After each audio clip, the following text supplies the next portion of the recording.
started, by the way. I just thought we'd start the first ever podcast with a little bit of you singing. Oh, lovely. That'll be the last time that happens. Yep. So hello, and welcome to the Black Stuff's inaugural Formula One podcast. Yes. With us we have Ben Halls, motorsport journalist for HereIsTheCity.com. Not anymore. Not anymore? No, they shut the section down. Fair enough. I've got other gigs. Yeah, you're going to need them, and hopefully this will be one, but... Yes. Yeah. And I am James McGowan, his mate, so that should give you an indication of the kind of quality that we'll be putting out over the next hour. Yeah. One man and his mate. Right, so we want to talk about the upcoming Formula One season. Yes, because nothing's happened yet to actually talk about, because it's just been lots of boring testing. Yeah, we'll be covering a little bit of Alonso's crash and going through the Formula One teams and where we think they will be this year and the current state of affairs. A little bit of a catch-up of the news, because it's easier than reading all the rumours. Yeah. Alonso made a whoopsie. Alonso, he did make a large whoopsie. He had a big whoopsie. Larger than previously thought. Yeah. And certainly larger than Ron Dennis is spouting. Yes, Ron Dennis. Oh no, he's fine. He wasn't concussed. That's all rubbish. He'll be back in the car. No, that's not true, Ron. I don't understand why he would just stand up and lie about. Well, I mean, I suppose you can't even say it lying. He's just talking for the sake of talking. I mean, he might not have known the extent. That's always possible. He might not have. He might just be trying to appease sponsors and assure them that Alonso will be there. Yeah, because he was probably... Because McLaren still don't have a title sponsor. That's their big... I mean, they've got enough money that they can run without one for a couple of years, and they're not dropping their price back from the days when they were in the world title picture, 6-7 years ago. Because let's face it, they're not in the world title picture at the minute. And they will not be anywhere close this season. No. Oh, God, no. But they're not dropping their price, and so... Which is a typical Ron Dennis hardball move. And, if they had anyone vaguely interested, they would stop being interested if there were doubts around the star driver, Fernando Alonso. Mm-hmm. So you can see him, maybe fudging the truth, going, oh no, Alonso is fine, he'll be back out, it'll be great. But between amnesia and a 3-day stay in hospital and missing a race, he's clearly not fine. Yes, because, I've read different stuff about this, but apparently he didn't know who or where he was when he came to on the track. Yeah, he couldn't understand why he was an F1 car, didn't recognise it. He didn't know he was Fernando Alonso. He thought he was just some 15-year-old karter who just thought he was a 15-year-old go-karter who still wanted to achieve everything Alonso has achieved. And apparently that if you look at people like Gary Hartstein, who's the old F1 doc. Yeah. Apparently that can be normal for a severe head trauma, and it went away in the normal time. It's a normal symptom, but it's a pretty severe normal symptom. Exactly, and certainly they're now saying that he won't be racing in Melbourne because of the danger of having 2 concussions if he does crash again in a relatively short period of time. That could lead to very serious complications such as comas and death. Yeah, which is the reason why Dario Franchitti retired from IndyCar after he had that massive crash in, I think, Houston in his last race. Is because, he also broke his back and his ankle, but he could recover from them. The thing that kept him out was doctors saying to him, you have another one like that, mate, at any point, even when you've recovered, we can't guarantee you'll be okay. So it's the only choice to make, really, is for him to miss Melbourne. Yeah, so the only choice for him is to miss Melbourne. But, Alonso has had, to my count, this is his 3rd stay in hospital with a head injury. So he had, in 2004, that massive crash at Sao Paulo, when he ignored double waves, hit Webber's debris. I'd think he went to hospital then. In Abu Dhabi a couple years ago, when he ran wide after right round the outside of turn 2, that set off the G-force meter, which made him go to hospital, because it's like a 25G when his car frogged up on the runoff area. Yeah. And this is his 3rd one. Cause you think, Alonso's, young, he's one of the young hotshots. He's early 30s, and he's had a couple of big whacks. Yeah, he must be, 32 now, I guess? I think it's 33. But he has got a history of head injuries, and this was clearly a massive impact. Enough that maybe, although watching for second concussion syndrome will, buy you time without looking too many questions in the short term, in the medium and long term, because they'll keep, scanning him, keep checking he's okay, keep checking his cognitive abilities. If there is still that question mark there after Australia, because Malaysia's not till the 29th of March, so he's got 2-3 weeks. But if in 2-3 weeks that question mark's still there, if he misses another race, you've got to wonder, is he done? And even if he's not done, will he be anywhere near where he was? I hope in terms of his ability. He will be, because drivers come back from incredible things. I was going to say Felipe Massa, but he was never a star before he had his accident. No, but he certainly is. I think he's lost a lot since his accident. Yeah, but his accident also came in the first season at the end of the pilot era. This is true. And, he was never great wheel to wheel, and then the whole ethos of F1 changed to make him go wheel to wheel. Yeah. So, although we did get overtake of the season by avoiding an accident with Bruno Senna in Singapore. So, what do we know? But, I mean, the worry with Alonso, though, is... he wants that title in the modern era, because, he last won a world championship 9 years ago. Yeah, with Renault. Well done. Have a brownie point.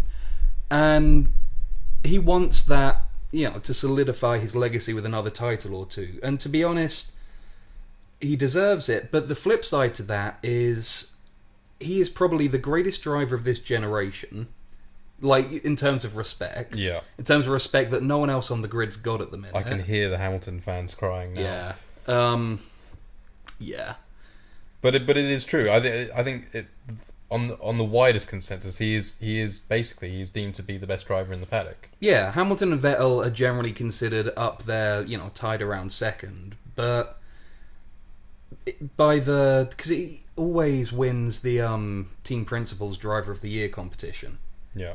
He's got the respect, he's got 2 world titles, he's got the money.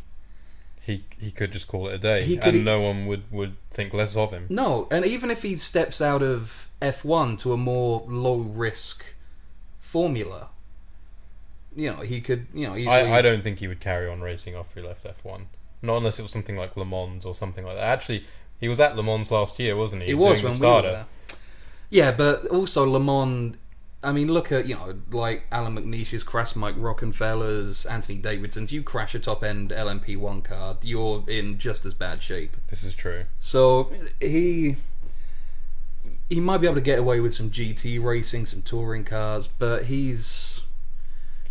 This could very sadly be the beginning of the fade out, the end of Alonso's Formula 1 career. But we will not know until he gets back into a car. No, but there's something there. But then the other side, because we're talking a lot about the repercussions, or what if it's the injury, there's also the question mark of if there's an underlying cause that made him crash, because the telemetry shows he was going around that long sweeping turn 3, which, as anyone who's ever played a racing game knows, is a pig. Mm-hmm. Got wide... and apparently it was a perfect storm of he got some wheels on the dirt or on the AstroTurf, there was a big gust of wind, unsettled the car and sent it sideways into the infield wall. And he had the full 75 kilograms of braking, stood on it trying to stop the thing, and he was downshifting trying to get some engine deceleration, but he didn't put any steering input in. And that's conflicting as well with what I think it may have been Ron Dennis or it may have been another part of the McLaren team, but they were saying that his steering inputs were normal, and yet Jenson Button is quoted as saying that the telemetry that he looked at was odd. But I guess it would be if you were fighting wind or if you were, coming wide off the track. Yeah, but it makes you wonder why he didn't try and drive out of it. Or at least, because F1 drivers, when it goes wrong, they turn the wheel. Because you look at when when they're airborne. Yeah, Kamui Kobayashi at Monaco, airborne, trying to steer the car. Vitaly Petrov in the rudderless Russian when he got airborne off the was it China or was it Malaysia where he came off a bump? Oh, Malaysia! He went flat. He went flat out over a bump and just completely destroyed his steering column.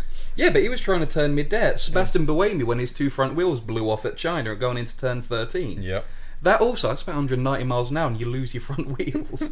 That's got to be terrifying. Some new underwear territory. Yeah. But, he was trying to steer. Alex Wirtz dropping it out the tunnel at Monaco, losing both front wheels. He tried to steer. Yeah. F1 drivers... It's intuitive. It's intuitive. The only time, although there's no suggestion it was anything this serious, either of us, I think, have ever seen a driver not try and input steering was Massa at Hungary when he was severely injured. Yeah. And it's that lack of input which maybe raises the underlying question of, is there something fundamentally... And that's where the theories come in. And that's where it's coming. I mean, there's a lot of other things, like it was an electric shock. There's all this rubbish about the McLaren is so unsafe that, you know, no other team will race with it. And probably none of this would have been thrown up in the air, or people wouldn't even be suggesting this if McLaren had just come out and been more forthcoming with the information regarding his crash. Yeah. Because they're obviously they're hiding, or they're giving out misinformation, or they are getting out incorrect information. That's why people are coming to these conclusions. Yeah, or even putting out a statement going, yes, we said all these things in the aftermath, we didn't have all the information, we now do, and this is what we now know. Yeah. They're just not trying to go back and correct themselves, they're just letting it sit. There is something wrong with this situation. It will take a while to come out, but it will come out, especially when all the paddock gets together at the weekend. It will come out. But it also makes you wonder why, in this day and age, they don't put some kind of padding just around the infield walls. Because he just hit a concrete wall side on. I know, it's crazy to think that could happen in this day and age. Like the same weekend, Carl Busch, in a nationwide NASCAR race, broke his leg and ankle.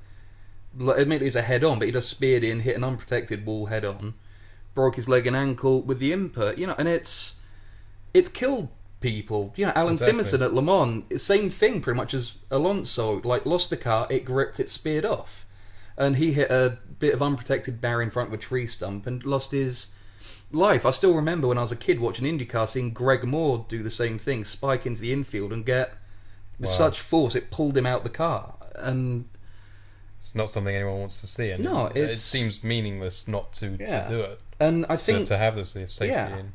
Because I think the argument is if you put tyre barriers were kind of done away with, because like I think Olivier Panis at Canada in '97 and Schumacher at Silverstone, you go into them head on, the front of the car shifts, the main car stays static, and a tyre hits you in the face. Or you break your legs. Yeah, because they both broke their legs doing that. And so maybe they're deemed unsafe, or it's, you know, the cars are, quote, so safe it's safer to hit a wall. Well, they're not. No. But let's move on, but stay with McLaren. Their chances for this year, the Honda engine is not looking great at the moment. Has it even been tuned up to full power by the end of testing? I think I read somewhere that in the entire of pre-season testing, McLaren had managed something along the lines of just under 400 laps. Yeah, they tried to run it full power one day. Magnussen had a quick lap on a slow day, but a lot of reliability issues there. Yeah, that's what it's going to be. To be expected, really. Yeah, I mean, on the Dynamo, the engine's kicking off great numbers. Will they be getting out of Q2? Certainly not. No, I would suggest. And Q1's an issue, and getting to the race is an issue, and then by the end of the season, because McLaren have also pretty much come out to say doing it on 4 engines per car is just not going to happen. No. So by the end of the season, they'll be getting grid penalties. What's the I was going to say, what is the reprimand? Is it grid penalties? Is it fines? It's grid penalties. So they'll, even if they qualify up the top of the grid, they'll be pushed, 5-10 places back down. Which, frankly, they won't be doing anytime soon. It would take a small miracle for them to have a race-winning car by the end of this season. No, because last year everyone said that about Red Bull. Look how far Red Bull have fallen, and, the Renault engine's bloody useless, and they're going to, halfway through the season, rip it out and put something else in. And then Ricciardo won a couple of races. Yeah. Admittedly, some of them were other teams blowing up, but it's a testament to how good reliability is these days that 10, 15 years ago, it wouldn't be a weird thing to see a car 30 seconds out in the lead, blow up, just, okay. Like, it happened, then someone else there to scoop up the pieces. Yeah. I wouldn't put it past them, especially when you look at their setup. You got, Ron Dennis, who will go without sleep for 14 months to get, 4/10 of a second. You've got a great design team. You've got Eric Boulier running the race side of things now. Who's on top of who's heading the aero department at McLaren? He sounds like begins with a P, and they poached him from. This is where we could Red bring in Bull. Cheney, our produce a chain. You find out who the aerodynamicist Yeah, who did head McLaren is. poach from Red Bull to do their aero? We'll get back I with shall that. find out immediately. It begins with a P, and it sounds a bit like that politician who had an affair in the 80s. Give me some keywords to type into Google. Formula 1, Formula 1, McLaren, head of aero. head of aero. But yeah, 'cause it's why their front wing now looks like a Red Bull front wing. Yeah. Oh yeah, no, now I know. So what you're they talking about. poached him. We'll leave him looking at that. But no, McLaren... Yeah, they've got a great technical setup, got a great business setup. They've got they've got the most consistent, not the quickest, but the most consistent driver on the grid in Jensen. Button. Who, alright, he's not that great technically, but if they say to him, alright, can you go and do 200 laps exactly the same, he'll go, oh, okay. Yeah, and there are some drivers that will just put a car where it's supposed to be. That's what a lot of people used to say about Nico Rosberg. But I think Button can get more out of a car than a lot of other drivers on that grid. If he can get a wide enough operating window, he can do some good stuff. And assuming he comes back and he's fit...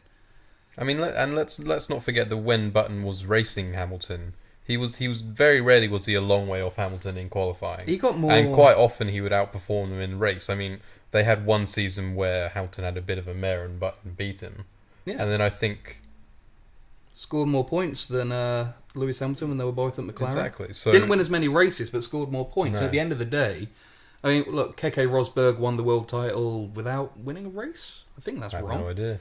I think that's wrong. Let's assume that is wrong. Let's before assume someone that is calls wrong. us That up on doesn't it sound anyway. right. But he won it with, absolutely minimal race victories.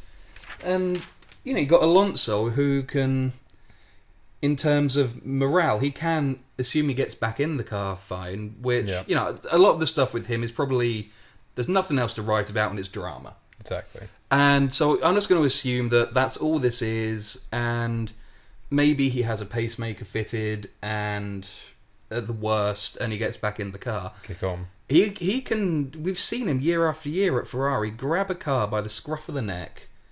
And literally wrench a time out of it. And wrestle a time where good drivers that he's been racing with have failed to get anywhere near. Yeah, and if he's apart from the odd embarrassing moment where Felipe Massa out qualifies Fernando Alonso on occasion. Yeah, and then everyone goes, "Yeah, don't worry, the race is tomorrow, mate." What am I looking for again? You're an idiot. You are already the worst producer ever. McLaren head of aerodynamics. His name begins with a P. His last name begins with a P. So let's move on to Mercedes, because I think it's not a stretch to say they're going to run away with it again this year. Yeah. So that would leave the Drivers' World Championship down between Rosberg and Hamilton again. Yeah. And what I was hearing from BBC's podcast is the question they were asking was, did Rosberg have a really good season? And is that why he was so close to Lewis? Which I think is so unfair on Nico Rosberg, because he's... When exactly did someone prove that Nico Rosberg was not a good driver? I think he's always proved himself to be a good driver. It's just no one was really sure what they were measuring up against when he was racing with Schumacher. No one respects him because, he had a bit of a slow start to his F1 career, but, who doesn't? Yeah. And then he went wheel to wheel with Schumacher for a couple of years and beat him. Comprehensively. Yeah, as well. and the implication was never Rosberg's quicker than an old Schumacher's lost it.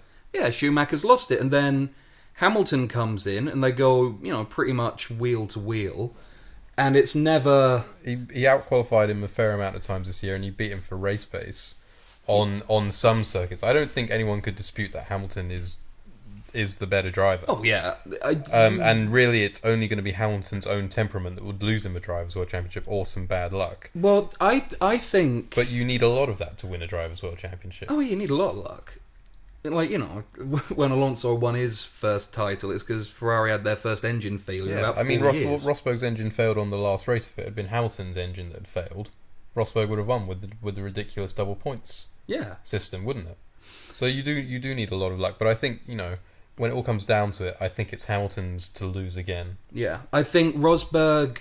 And let's hope that Rosberg pushes him all the way. Oh yeah, I mean, it's only going to be internal at Mercedes, and it's got to be said again, credit to Mercedes, they let their guys race. And if they didn't, we would be in for a real... If they didn't, I think Bernie Eccleston... We'd be reliving the Schumacher years, which lost so many Formula 1 fans. If they didn't, Bernie Eccleston would find a way to make them.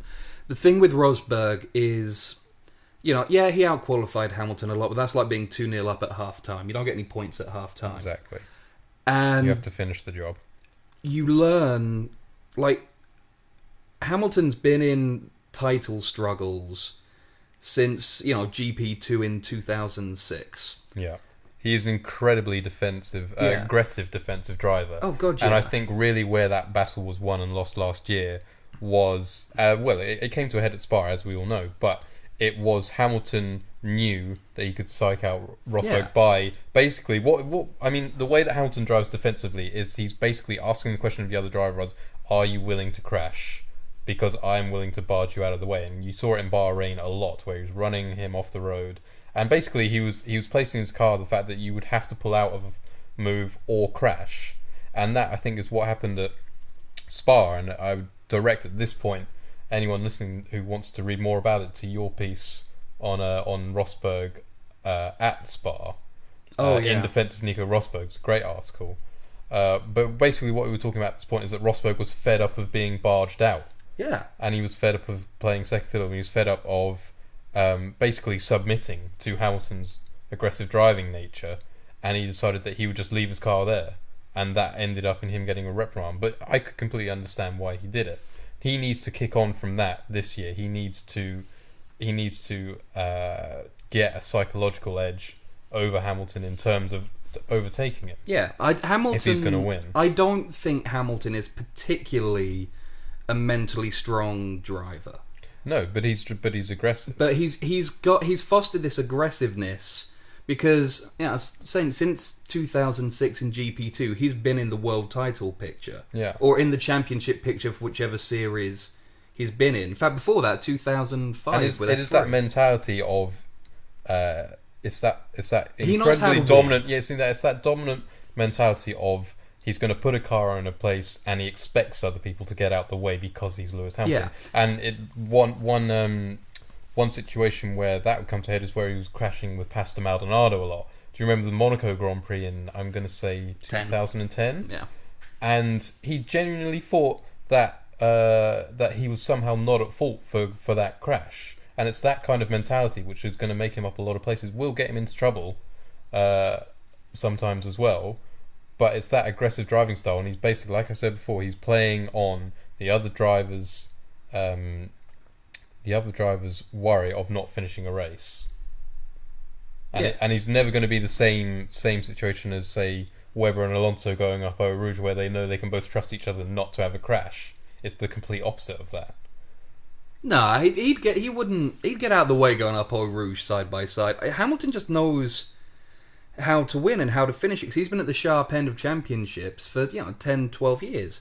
Whereas Nico, he won GP2, I want to say in 2005, but I think I'm wrong on that. What year did Nico Rosberg win GP2 championship, Cheney? Let's find out. That's easy. Wikipedia did you get that aerodynamicist name yet? Yeah, it's correct me if I'm wrong though, but it seems like it's Peter Prodromont. Forgive me, I'm dyslexic, so I don't know how to say these people's names. Next to useless. Peter Prodromu or something like that. There he is, sucking his teeth.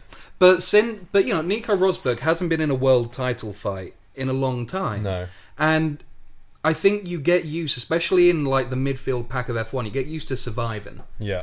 You don't to the importance of not crashing and keeping your drive, and to have not a sharp edge, you've got to keep sharpening it. I think maybe his was blunted a bit, and you saw sparks of like this hyper competitive person at Monaco, where by the end of the season everyone kind of probably thought, oh wait, he probably did drop the car on purpose, and at Spa not getting out of the way. And, start of the Russian Grand Prix, just going for it, just trying to scare Lewis. He ruined his own race, but just scaring him. You see these sparks, and Nico has been... did he? Because that track basically allowed everyone to drive. Tracks. Let's hope they fix that this year. I don't want to watch another Russian Grand Prix like but the GP year. 2 and 3 races with, less dirty air and equal car, they were brilliant. They're going around like 2-3 wide around that big swoopy curve. Let's hope it's better this year. Just watch GP 2 and 3. Gonna have to. It's better. So moving on, because actually we're running over a little bit, so this may end up being over an hour, but I think that would be okay for our first one. Not much is happening in the midfield. 2005. No, I was 2005. right. Thank you, 2005. Cheney. So Red Bull, Yeah, Ricciardo and Daniel Kvyat. luckiest The luckiest man in F1. F1. No, it is, because look at the turnover that Red Bull have got. Even with, good drivers like, Jean-Eric Vergne, Buemi, Alguersuari, Tonio Liuzzi. Where are they in F1? Talk about being in the right place at the right time. And thing is, in F1, one thing that will secure you a career is winning stuff. Because, let's face it, Jenson Button is still riding the 2009 title Yes, wave. of course. 6 years later. And his British nationality in McLaren. Yeah. But it's mainly that world championship. This is very true. Although we say he's very lucky, I mean, how competitive do we think the Red Bull is going to be this year? But Renault engine not setting the world alight. no. But, I think we have to assume still that the chassis is still probably the best on the grid. yeah.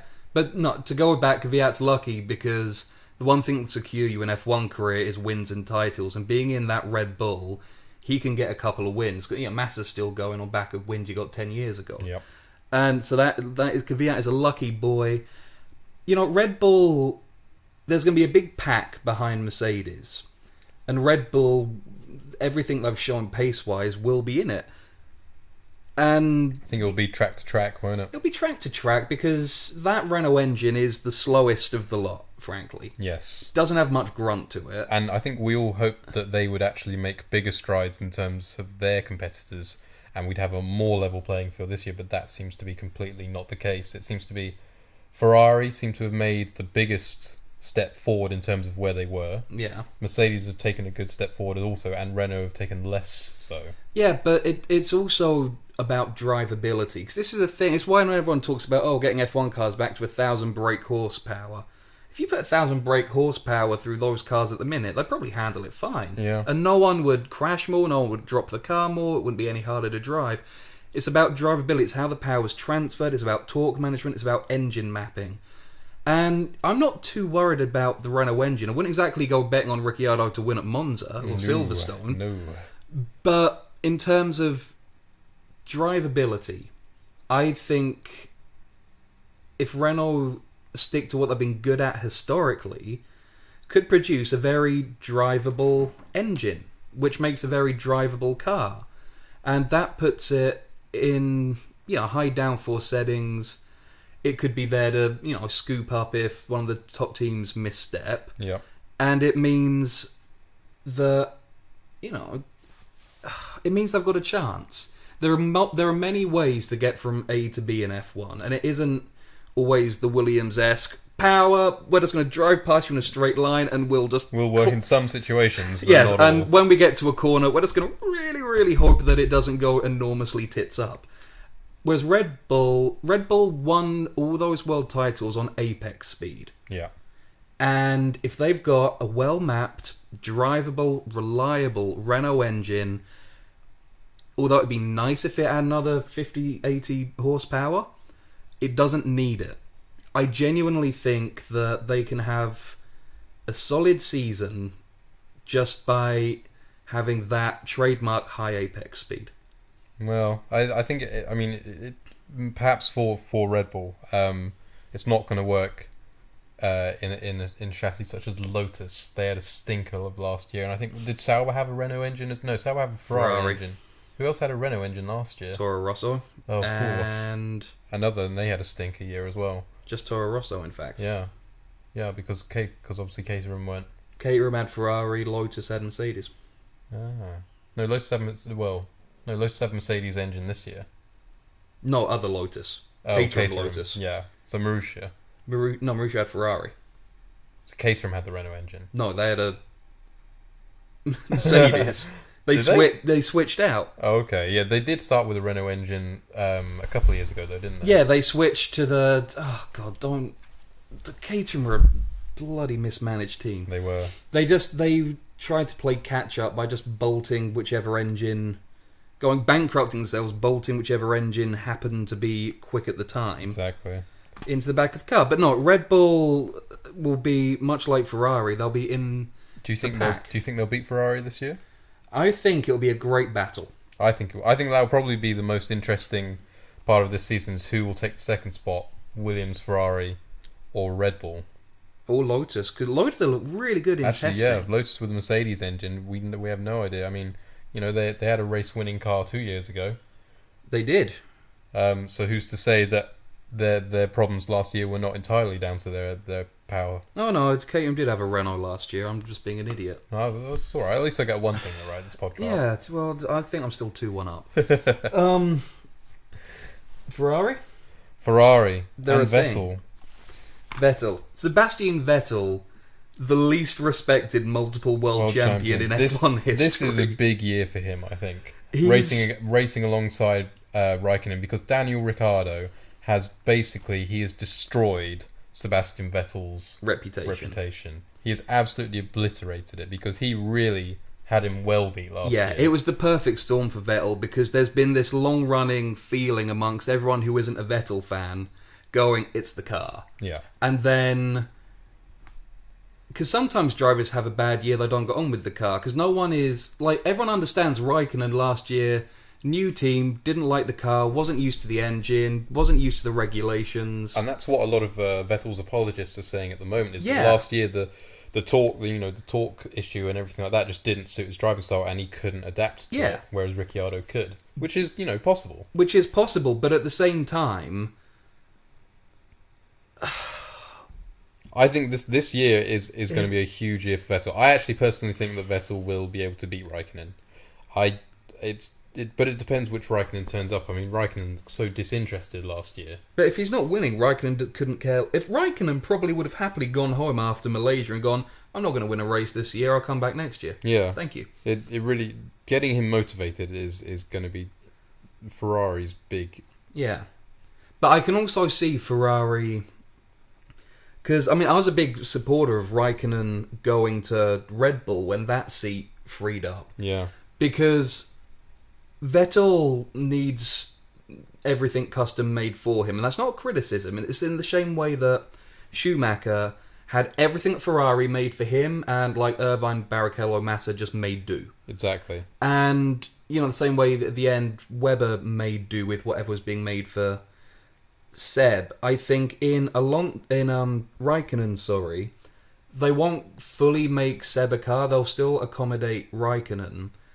But Vettel isn't going to have to put up with a teammate being super involved trying to detract away from him.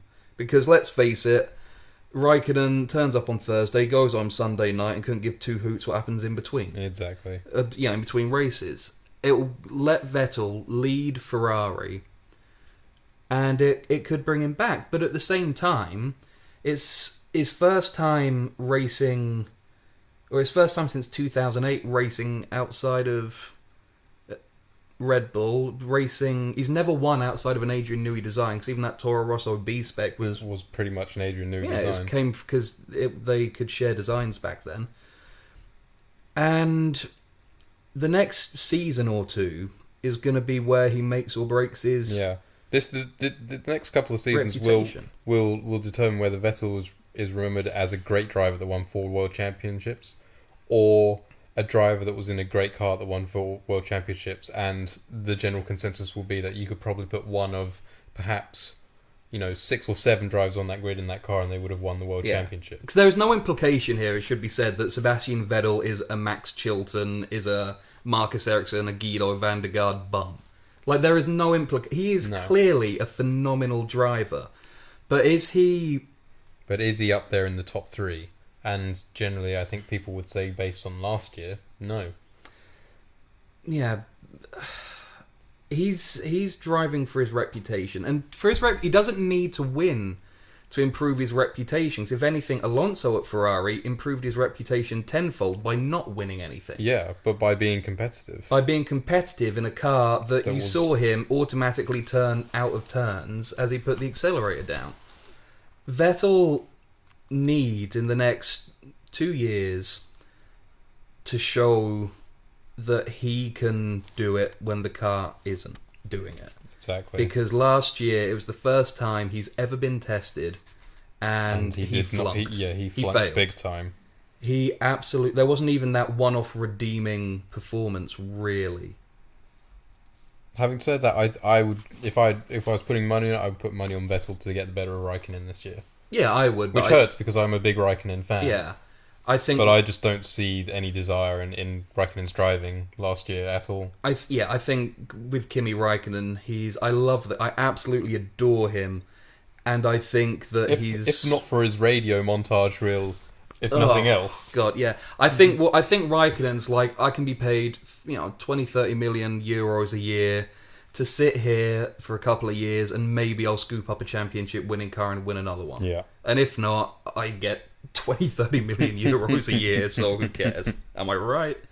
And then I'll just go back and bang my hot wife. Oh, yes. Oh, yes. So, moving on. Williams, I've got up next. Oh, the slippery team. Williams, I mean, last year they pretty much had the second fastest car towards the end of the season. In a straight line. Not so much going around corners. No. I mean, they got the philosophy that Force India had, like, maybe 5 years ago. Yeah, we are going to go faster than all of you in a straight line, and we will deal with corners. And basically their successes boil down to, if they can get ahead of you, you will not be able to get back ahead of them because you will not have the speed to do so. Yeah. So even if they're on a tight track with a lot of corners, if they're in front, you're still not going to be able to get ahead of them. But of course their qualifying time suffered in that, but then last year their qualifying times were quite good. Yeah, very good. And the qualifying times, unless you're like starting 16th, qualifying times don't mean jack these days with DRS. Do you think Bottas will stay at Williams for the foreseeable future, or do you think he'll try and line himself up in another drive? Oh, who knows, man. If you'd have said this time last year, would Alonso be at McLaren, would Vettel be at Ferrari, would Kvyat be at Red Bull, no one saw that come. You can't tell what someone's going to do down the line. I think what Williams need, though, both to secure Bottas seeing his future there, to solidify their recovering business, they need to at least equal what they did last year. They're on a roll. Yeah, absolutely. What I was going to ask is, do you think Bottas is doing a better job of besting Felipe Massa than Fernando Alonso did when they were both at Ferrari? I don't know. It's... And if he's doing a comparable job at least, then, surely we have a soon-to-be world champion in Bottas as if he gets the right package underneath him. I mean, I think Bottas is... If he wins a race or two, I think he'll get to that Robert Kubica level of being considered amongst the top 4-5 despite not having the CV for it. The diamond in the pack. Yeah. Massa is a good measuring stick. Because we know that Massa is worse than Schumacher, worse than Alonso, but still better than... I mean, Massa's shown that he's still got the speed in him. It's his overtaking, his racecraft, where he suffered last year, because there were so many races where he would cruise up behind someone at a rate of absolute knots and be way faster, but would not be able to get past someone in the mid-pack. And that would end up impacting on his entire race because he would be stuck behind someone slower. But that's another pilot era problem because, the skill of overtaking was never really needed. It's why Hamilton and to a lesser extent Kobayashi was so revolutionary when they turfed up, because for the first time in forever, I quote Frozen, for the first time in ages, people overtook. Exactly. And it's the problem you always... Alonso is the only pilot-era leftover driver who can overtake. Because Jenson Button, not bad at it if he gets a racing line, but you're never going to see the words, and Jenson Button throws it up the inside, come out of a commentator's mouth. Massa can't overtake. Webber had his moments, but he could also get overtaken. Raikkonen... I'm trying to think now. Raikkonen can overtake. I was trying to think, Bottas as well suffered a little bit from the same thing, as that Bottas was... He had some awful starts last year, Bottas. Quite a lot of times I remember him falling really far down the pack at the start. Whether it was just due to, failure to launch, as it were, off the grid, and he would lose spots straight off the grid and have to work his way back, or if he was having accidents. But I do remember him losing a lot of spots off the start line. He can get better at that. it's Bottas has got the raw toolkit, and we know he's quicker than Massa, and Massa's not the most respected driver out there by a long way.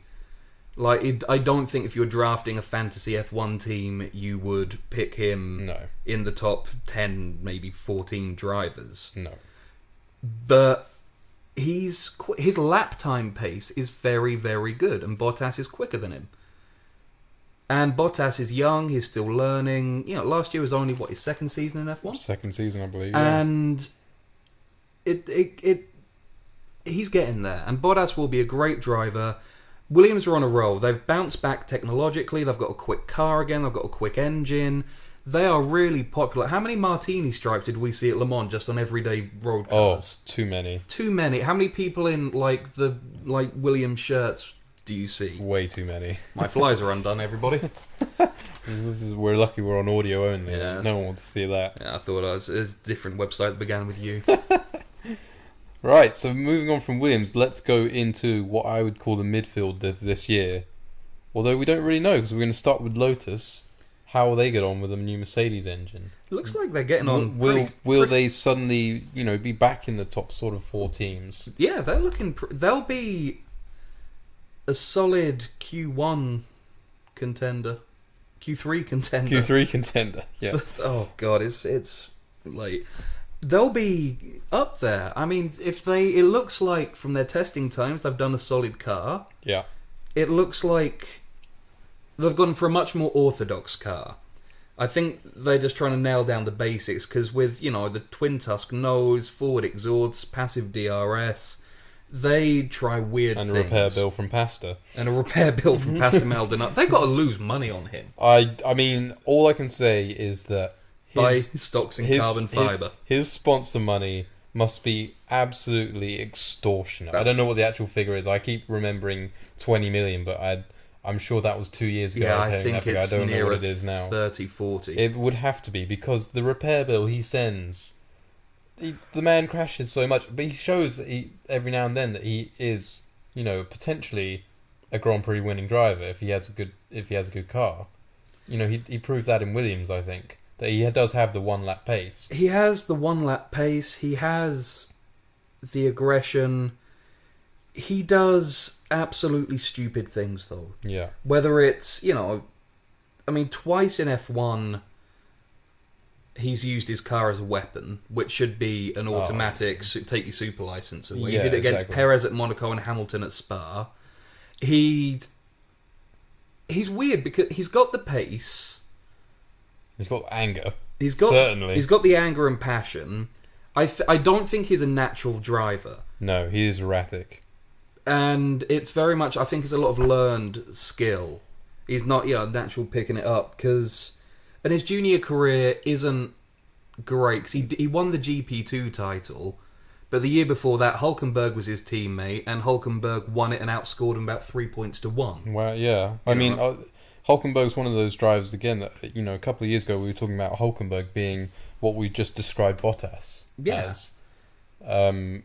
Him being, the driver with all the talent and none of the car. To finish off on Maldonado, it's easy to dump on him, but look across the garage, and in 2014, 2013, people were saying that Grosjean should have his super license taken away. Yeah, if only through incompetence. Yeah, but now Grosjean I've always kind of slept on Grosjean, to be honest. I mean, when he was racing with Kimi, seeing how Kimi looked last year in a Ferrari, and then weighing up Grosjean's performance against Kimi, I don't think Grosjean's ever going to be able to sustain a drive in F1. I think as soon as Lotus decide they want someone else, I don't think he brings a whole lot of sponsorship money with him. There's the Eric Boulier connection, I guess. Yeah, but Boulier's now at McLaren. Exactly. So I mean, I don't really see Grosjean in a car for a sustained period of time. Well, his French and Lotus have got tie-ups with dams a lot. Well, they did. Oh, that's the Boulier collection as well. But Grosjean is, I think he's in that kind of modern day Jenson Button, Felipe Massa, old Mark Webber-esque kind of. He's not spectacular, but he's unlikely to balls it up. Yeah. And right you realise now, you just said that after we talked about his taking his super license away. No, the point is that he used to massively balls it up the same way that Maldonado does. Yes. And now... More spectacularly so, I would say. Yeah, and now Grosjean is seen as that sensible, boring... He'll get you a solid 5th place if he's got a car which can get you a solid 5th place. There you go. And maybe Maldonado will evolve. But Lotus, don't forget, for all his repair bills, Lotus love Maldonado. He has apparently got, like, a genuine technician engineering head on him. And whereas Grosjean last year was apparently sat there going like, oh, no, the car, it is shit. Smiling, no doubt. Yeah, doing hair care products, adverts, and whatever other things he does in his spare time. Apparently Maldonado was coming up with ideas, like going to the engineers with, why don't we try this, why don't we do this? And so, Fancies himself as a bit of a Niki Lauda, does he? Yeah, so he punted Gutierrez into a barrel roll and dropped his car. I mean, there's a great Twitter account. It's just @did Maldonado crash today? And it's generally saying I think I saw that on the Formula One live text. Yeah, Andrew Benson put it up as he was crashing. What a great website! I think I might try and get like an update from it or something. Oh no, you should follow it on Twitter as well. But if they can, Lotus like him, if they can calm him down. And if they can get the best out of Grosjean, and if they have got as sturdy a chassis as it looks, and they can master that new engine, they can have a solid 4th, 5th place season. Yeah. And that is what they need just to get a foothold, because to make last year as a blip and not a trend. Exactly. So, Force India. Oh, who knows? What I will say is I like the design of their car, the livery this year. That doesn't make it work. No, it doesn't. That's the nicest thing I can think to say about Force India right now. Force India have a car. Yeah. They have the worst of the Mercedes cars last year and still failed really to beat a lot of cars that were severely underpowered against their package. Force India are... I think Force India are in more financial trouble than they let on. Because all the hallmarks of... Because, I mean, they were in a camp last year when all the financial issues were popping up. They were in a camp with, Cater and Marussia, both went bankrupt. Sauber, no one knows how they haven't gone bankrupt. They were in with those guys. Yeah. Which isn't a great place to be. I mean, I'm sure the Perez money helps. The Perez money helps. They've got such a slim hold on Nico Hülkenberg. They're letting him drive at Le Mans this year. Yeah, of course. And that's, it's not every day you're going to let your Formula 1 driver do Le Mans and expect him to be at the next race as well. Yeah, I mean chances are he's going to crash. Yeah. There is something... And getting their car out this late, has a snifter of the HRT about it. Yeah. And, choosing not to run. And cause there's a lot of scuttlebutt, which, it is all scuttlebutt about Vijay Mallya's and tax and... how his companies are doing, and are they going to take alcohol advertising out of F1? Which, if they did, Force India would just close immediately. Yeah, that's true. And I think they are really hurting financially. Because they also, Vijay Mallya sold 50% to Sahara, because they're now Sahara Force India. Mm-hmm. Apparently, Force India appeals to Bernie Ecclestone for financial help. Yeah, exactly. They are in a lot of financial dire straits, because they are, off the top of my... No, that's wrong. I was about to say something wrong. Well, no, because if you look above them on the grid, Williams are also a technology firm. McLaren are also a technology firm. If you look they're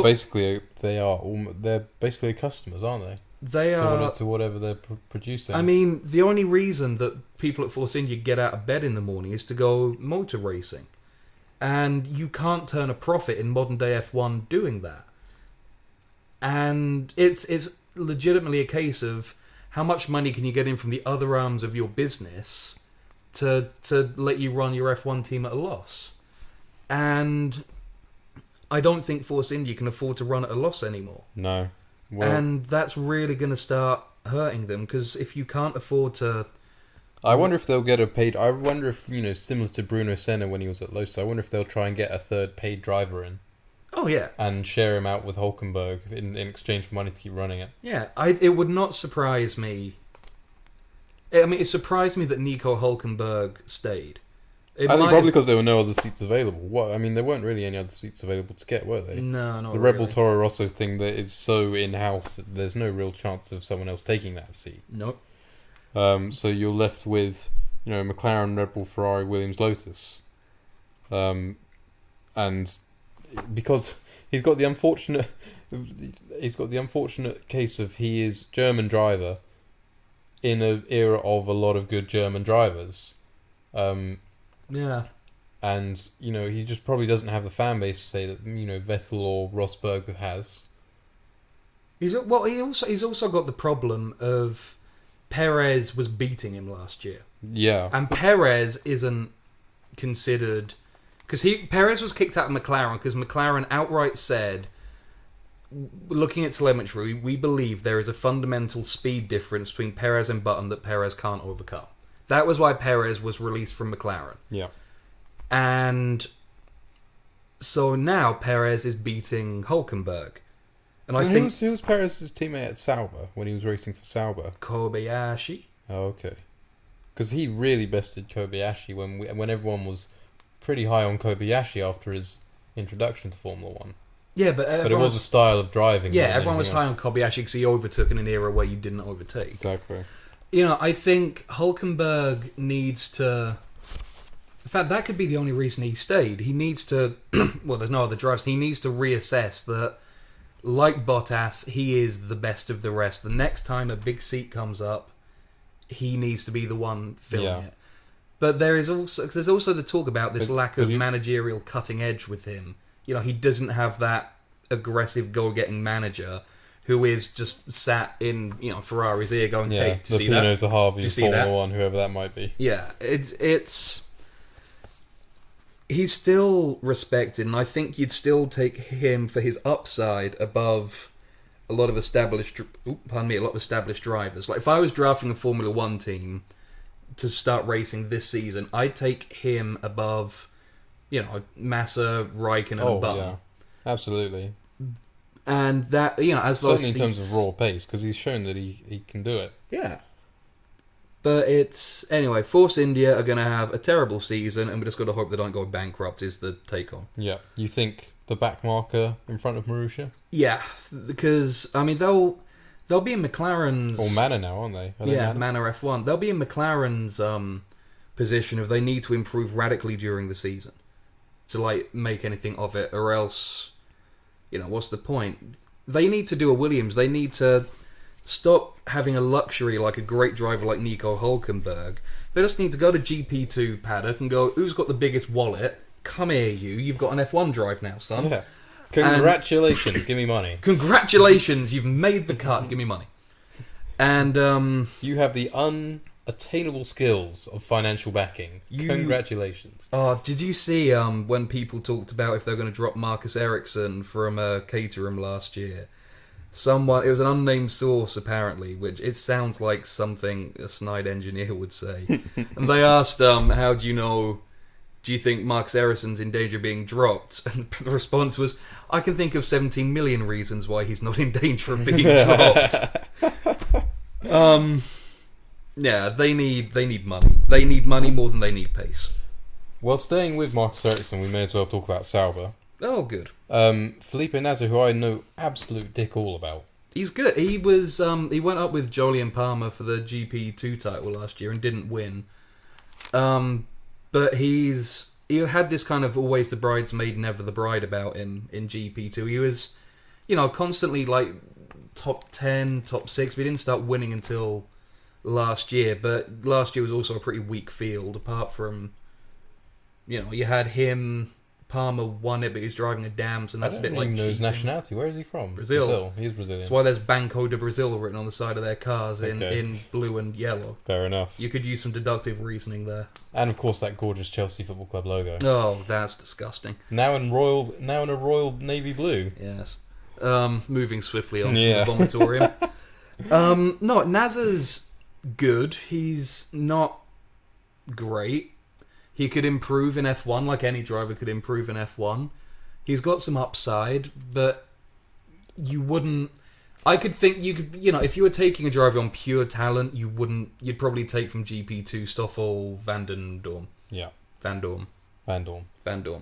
He's got a hard name to say. And hopefully Sauber will have a much better year than last year with the strides that Ferrari are making with their engine. Sauber are where I think Force India need to be next year. As in, they've taken a step back, they've regrouped, they've gone back to basics, they've taken 2 high-paying drivers. They're in court at the minute for because they reneged on giving Guido van der Garde a drive. Oh yeah, I read something about this. Because apparently in June they said, yeah, you can drive for us next year. Took some money off him and then said no. And so the Van der Garde won the first round of court cases, but like many court cases, there'll be many. Oh, they'll fight it to the bitter end. The big question mark with Sauber, because Sauber have got history of doing this. They will run very light on fuel in pre-season. To attract sponsors, because they can then go up to their sponsors and go, look, we're competitive. And look, we got pretty cheap rates because we weren't great last year, but so if you sponsor us now, you're getting cheap, because when we've done well in the first 4 races, the rate card's going up. And then have a car out in Q1 every freaking race. They've got previous of doing that. Where did Gutierrez go? To the ether. Oh, yeah. Gone. No, he's do you know what? He's the other reserve driver at Ferrari. Is he? Yeah. Wow. Signing made on pure talent and absolutely nothing to do with Carlos Slim's money. Of course. Because he doesn't have a lot of that. No. Oh god, I'd forgotten about that. That's depressing. Just funny enough, Telmex announced sponsorship the next day. That's crazy. That's a coincidence I and know. a half. Who would have thought? Who would have thunk? Yeah, Sauber need to figure out what they're doing with their life. But at the end of the day, they're not losing money. Kaltenborn is a great team principal. She's very shrewd. She can, because she doesn't fall into the oh god, who's the old HRT team principal and Jordan team principal? The real tight ass who swapped drivers every 3 minutes. Eddie Jordan? No, he was the dentist. He pulled Tiago Montero's tooth out and then put him in a car. I have no idea. It was the old HRT team principal, Cheney. He's Spanish. Yes. Bring back in our... Colin Collis. It's alright, I got it. Colin Collis. He got it faster. Excellent work. Cheney had hadn't the even... internet in front of me and he got it faster than I did. Do you know he's a dentist? No. He's a dentist, and he takes his stuff. He's performed dental surgery on Alberto Montero and Diego something or other. He pulled their teeth before Diego races. something or other. Yeah, I can't remember their names. Yeah.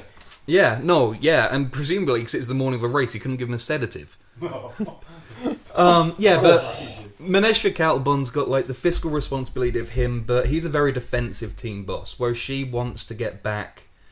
I have to say, I do enjoy it when we used to watch the Friday testing, and they'd have Manisha Kaltenborn on as a co-commentator. Oh, she's great. She was a great person to listen to when she was talking F1. Do you know what? If I was drafting my dream Formula 1 team, I'd take Christian Horner as my team principal, but if he wasn't available, I'd probably take her.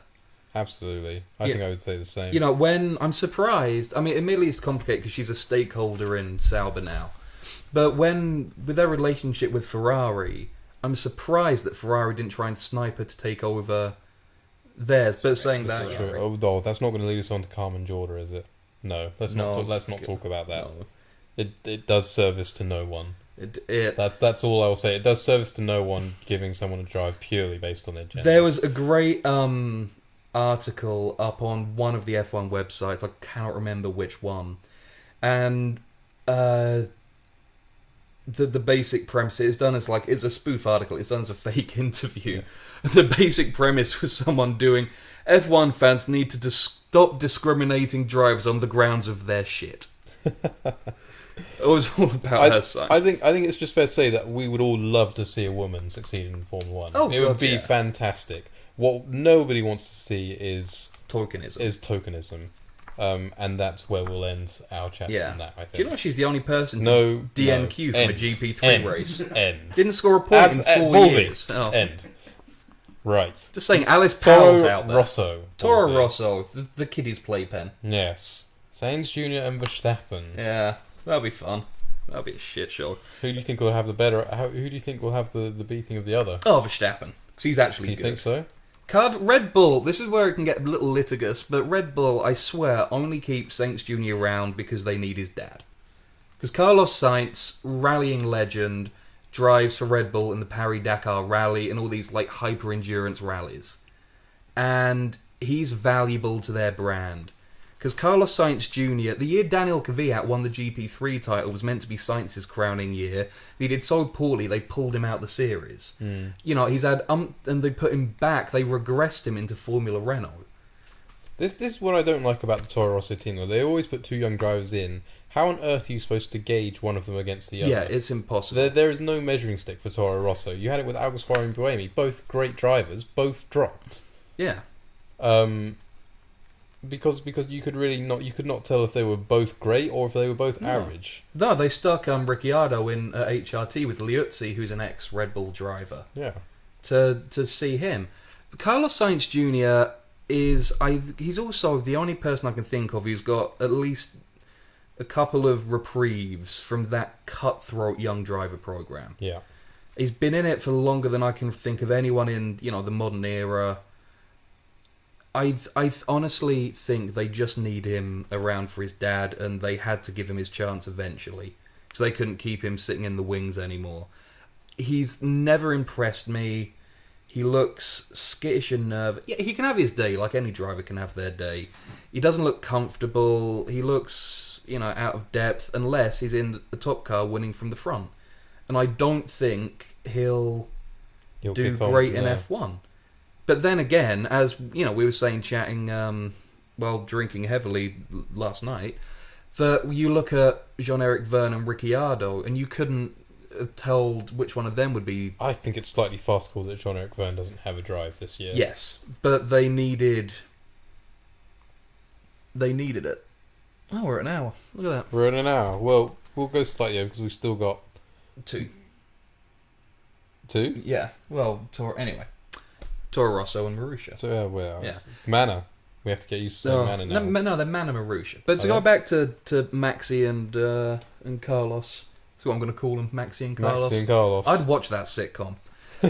But no, Toro Rosso will put up again 17-year-old plank that is Max Verstappen. I don't think I've ever seen him display any kind of emotion. A 17-year-old boy and a mustachioed 23-year-old Spaniard move in together. With Max Verstappen's abusive dad as... Guys, this is suddenly getting quite dark. It's getting quite brutal. No, Jos Verstappen has been convicted of abusing his wife or girlfriend, yeah. So I'm not being litigious, I'm stating fact. Yes. And that's why we'll just stick in an allegedly there, just in case. Allegedly. And that's why you take PR training, children. Anyway, no, we'll cut all this bit out. Toro Rosso. Max... They backed themselves in the corner with Jean-Eric Vergne, because you are right. Jean-Eric Vergne should have been there as a measuring stick and a mentor for Max Verstappen. Although, conversely, it is the only way that Daniel Kvyat could get a Red Bull seat is by no one really knows how good Daniel Kvyat is. He's got a better junior series pedigree than Jean-Eric Vergne, and you've got to imagine that. Because keep in mind, Kvyat's driven Red Bulls at tests. They had the side-by-side telemetry.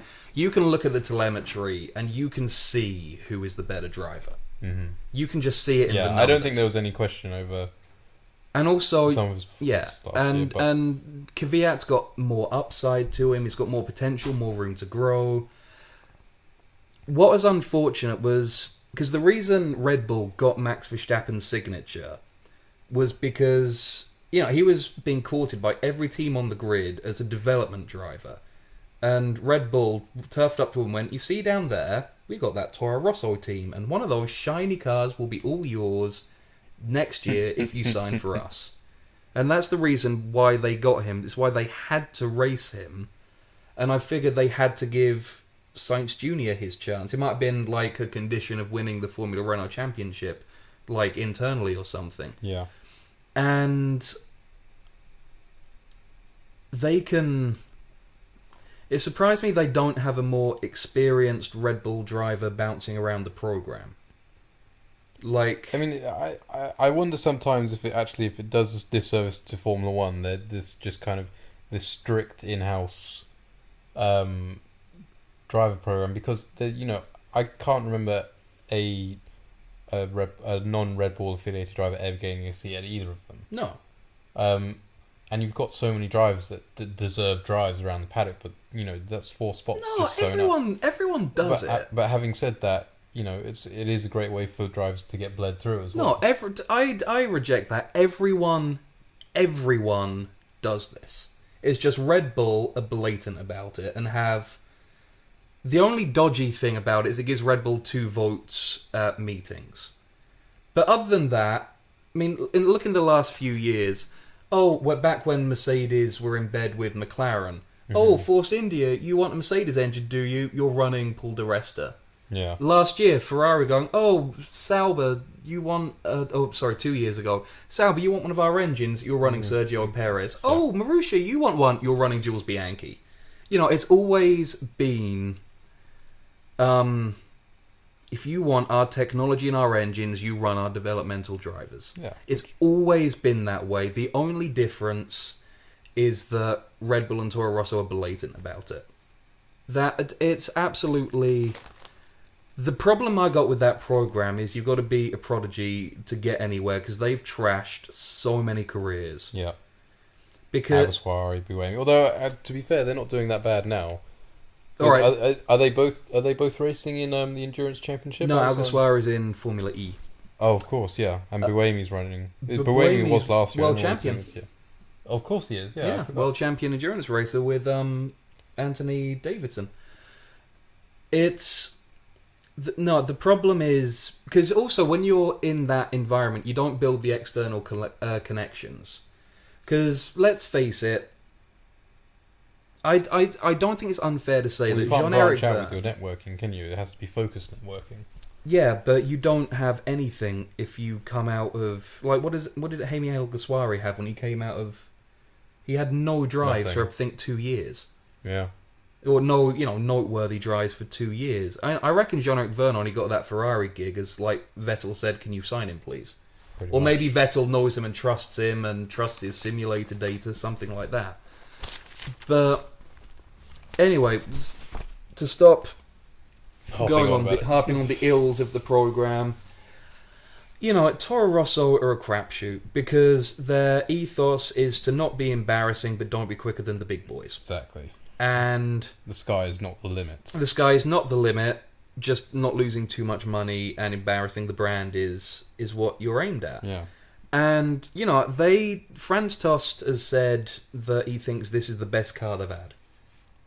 The Toro Rosso team. Yeah, Toro Rosso team principal. I don't know, I remember some pretty good Toro Rosso cars. Yeah, I mean, that B spec in 2008 was phenomenal. Yeah. 2008? 2009? It's certainly around that time. What year did Vettel win in that Toro Rosso? 2008? Oh, no, that was before then. That was way before then. Yeah, but that was their last great car. Yeah. Talking about how fickle the program is, do you remember in that 2010 Canadian Grand Prix where all the tyres went mental and Buemi briefly read it, then the next day all the gossip comments are like Buemi in frame for Red Bull move after leading the Grand Prix. It's just how fickle it is. It is an extremely fickle business. But no, to go back and talk, Marco Helmut, you can see his ethos on that junior program because he used... This is a fun story. He used to go street racing with Jochen Rindt back in the day. Really? And they had, it's literally just tearing around public roads at night. And they had an agreement that if one of them crashed, if one of them got pulled over by the police, if one of them got caught, the other one would leave them behind. No, it was like... And he's just got that killer mentality, man. But he's chewing up too many young people. Okay, lastly, And Leasley. And Leasley. Mana Marussia. Oh, this makes me sad. Well, at the time we're talking here, they only have Will Stevens booked. Yeah. Having just been bailed out by Stephen Fitzpatrick for the sum of 30 million. Cheap. They've still got the Ferrari engines. I have no idea what they'll turn up. Well, I haven't seen this confirmed anywhere. Probably won't be confirmed until next week. But apparently, because Ferrari were Marussia's biggest creditor. Right. When they went back, I think they owed about 17 million quid. Engines. For engines. And apparently, Ferrari are going to give them 2014 spec engines. So basically, anything Marussia have got banging around... Oh, that stinks. Yeah. That really stinks. So basically, they're going to be an absolute menace driving around. They are going to have to take... So they basically got last year's shoddy Ferrari engine, which I think is fair to say was the worst engine last year. Yeah, and they've got last year's Marussia car, which has just been modified to fit a 2014 legal nose. Given the time improvements that some of the cars have in testing from last year, do you think they'll even make the 107%? No. Because this is going to get messy. The cars this year have gotten about 3 seconds quicker. This is going to get messy. They're going to look a bit like HRT, and they don't have... That sucks so much. They don't have their factory. They're working out of their race prep trucks.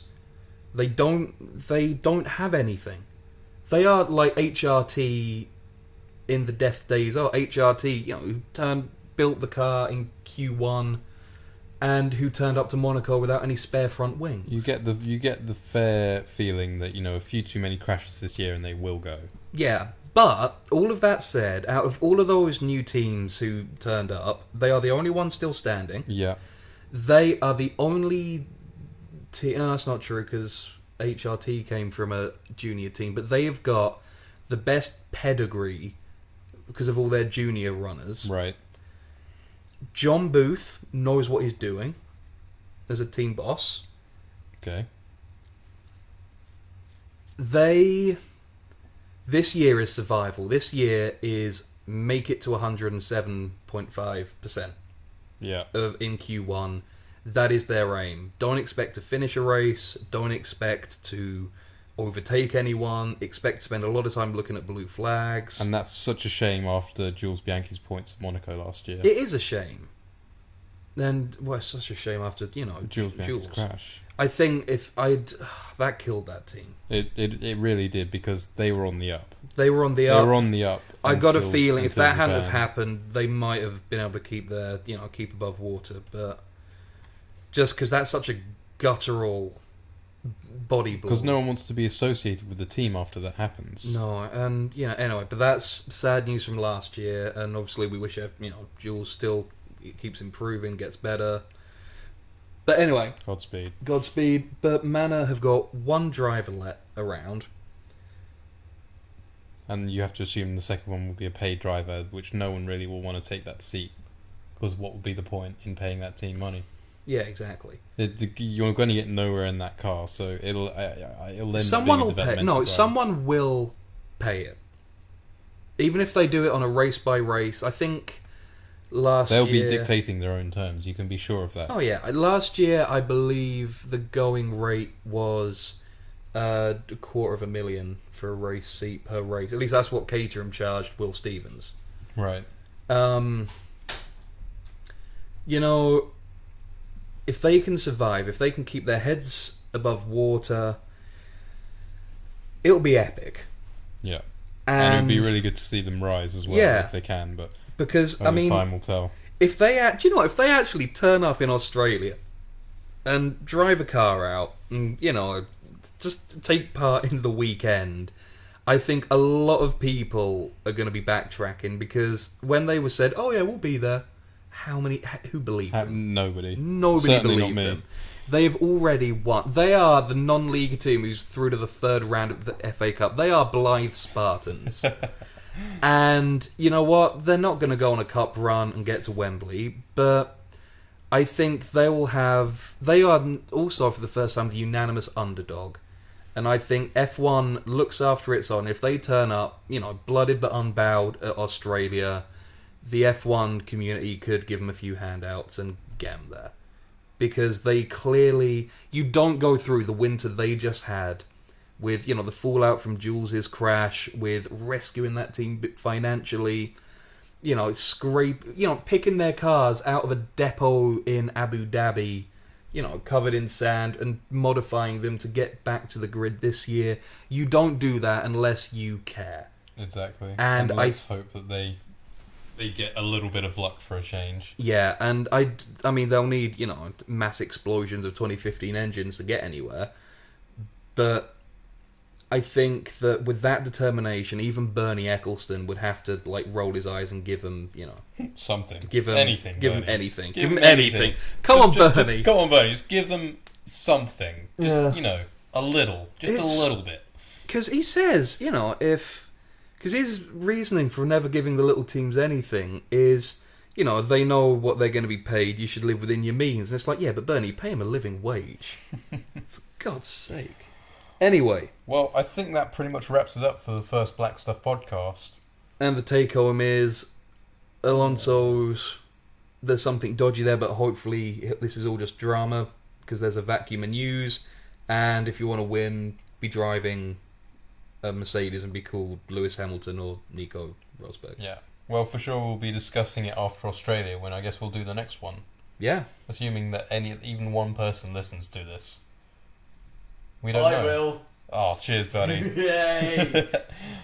Excellent. Well, thanks for listening. Thank you. We'll see you after Australia for the next edition of the Black Stuff podcast. Crikey.